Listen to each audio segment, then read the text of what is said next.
Coming up on Mountain News this morning, Vice President J.D. Vance visited U.S. troops, speaking with American service members and their families stationed at a Royal Air Force base in England.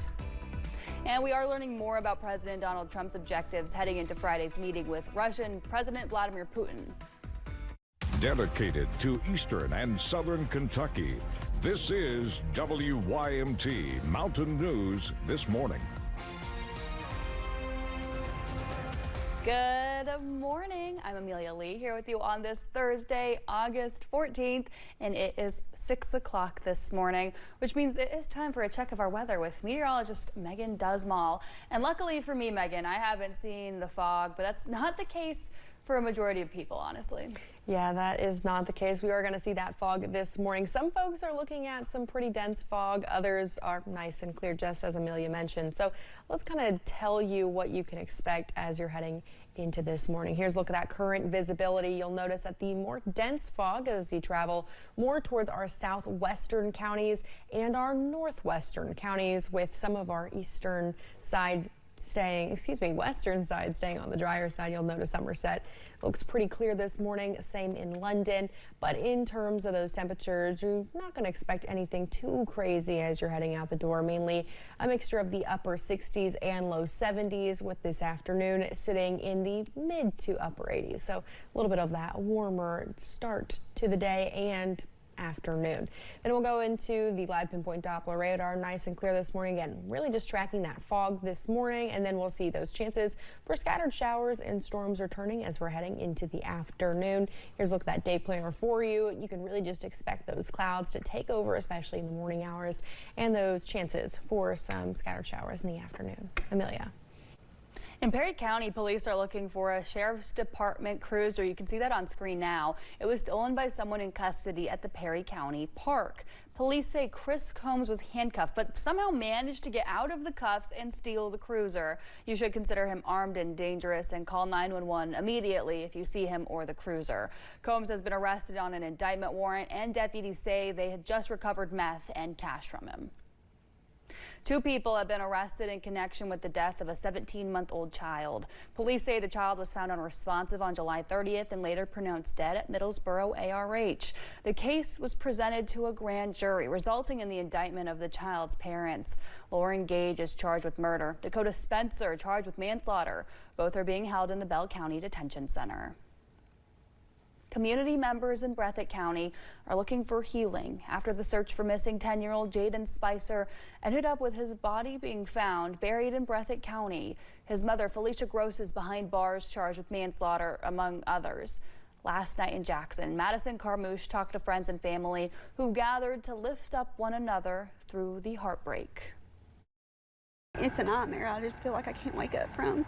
It doesn't seem real. Jaden Spicer's aunts, Samantha Brunty and Shy Salyer, say the days leading up to the finding of his body on Tuesday were some of the hardest days of their lives. Salyer says they worked closely with Kentucky State Police to help during the search.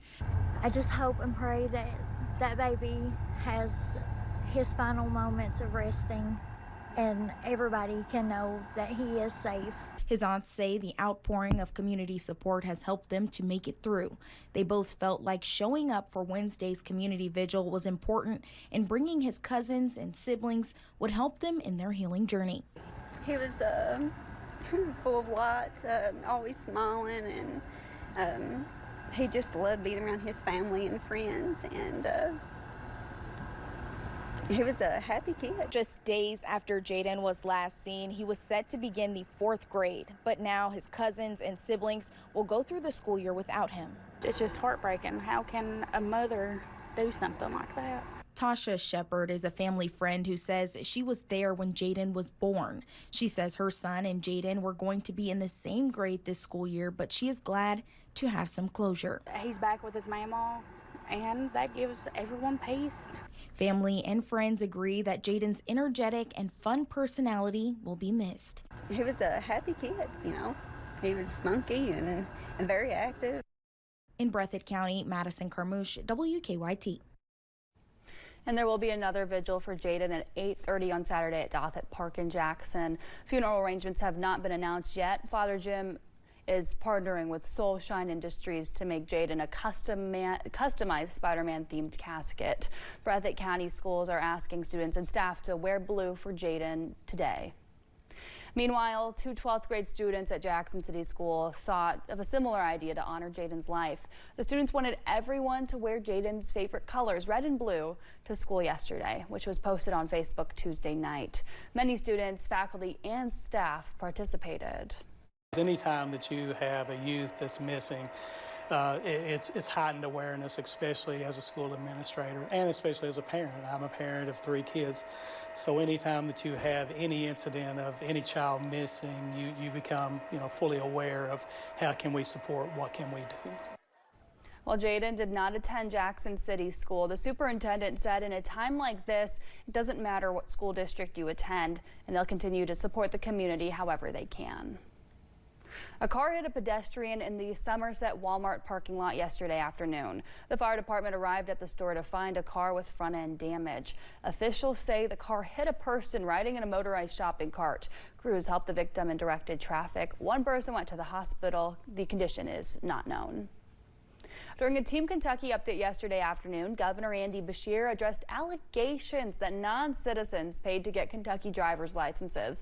The accusations stem from a former KYTC employee's lawsuit. The governor says state and federal investigators are looking into these claims and holding anyone who violated the law accountable.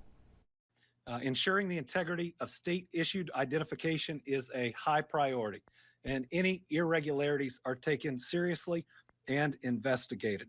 So the Kentucky Transportation Cabinet regularly reviews credential applications, and during one of their reviews, they identified a number of irregularities, and they have revoked 1,985 credentials.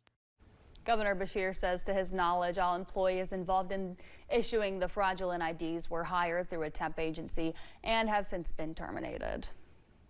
Yesterday, State Auditor Allison Barr announced a formal request to Governor Andy Beshear and Transportation Secretary Jim Gray for an explanation about these issues.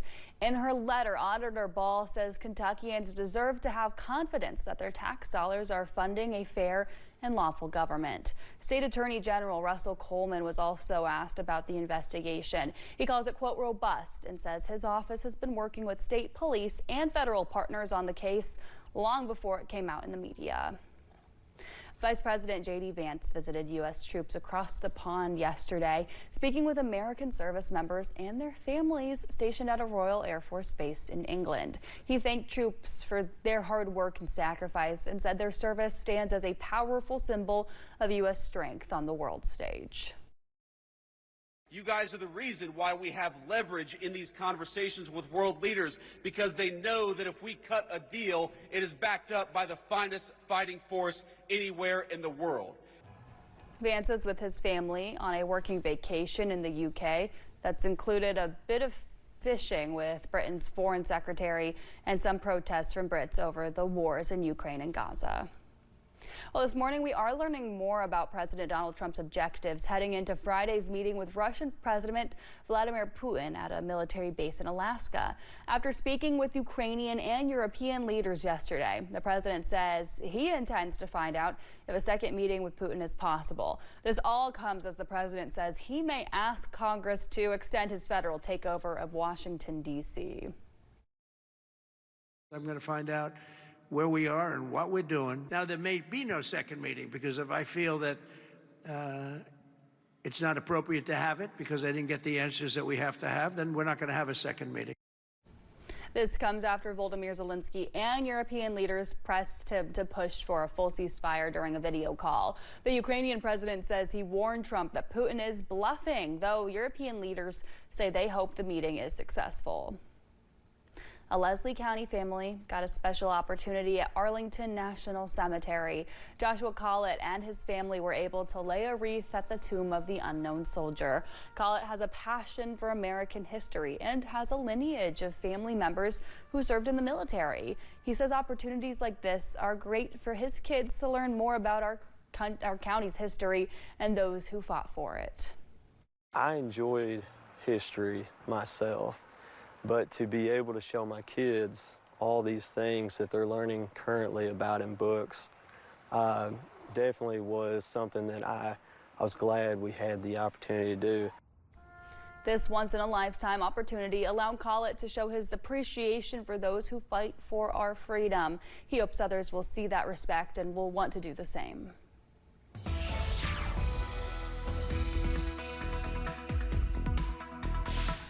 We are nice and clear this morning, not seeing any rain rolling through eastern Kentucky, but that fog is taking over. That's something you need to be aware of as you're heading out the door. But let's take a look at that forecast for you again, nice and clear in terms of rain. We will see some scattered showers returning this afternoon and some chances for some scattered storm activities. All in all, that trend will quiet down as we're going into the weekend, looking at a nice dry Saturday and Sunday ahead. Current temperatures are sitting in the upper 60s and low 70s. And as we're heading into the afternoon, well, we'll be looking at a mixture of the mid to upper 80s, and those 90s will be coming out to play as well as we head into the next several days. Amelia. Well, thanks so much for joining us on Mountain News this morning at 6:10. Experts say items you probably keep around your house could be deadly if they're not stored properly. We've got the details coming up.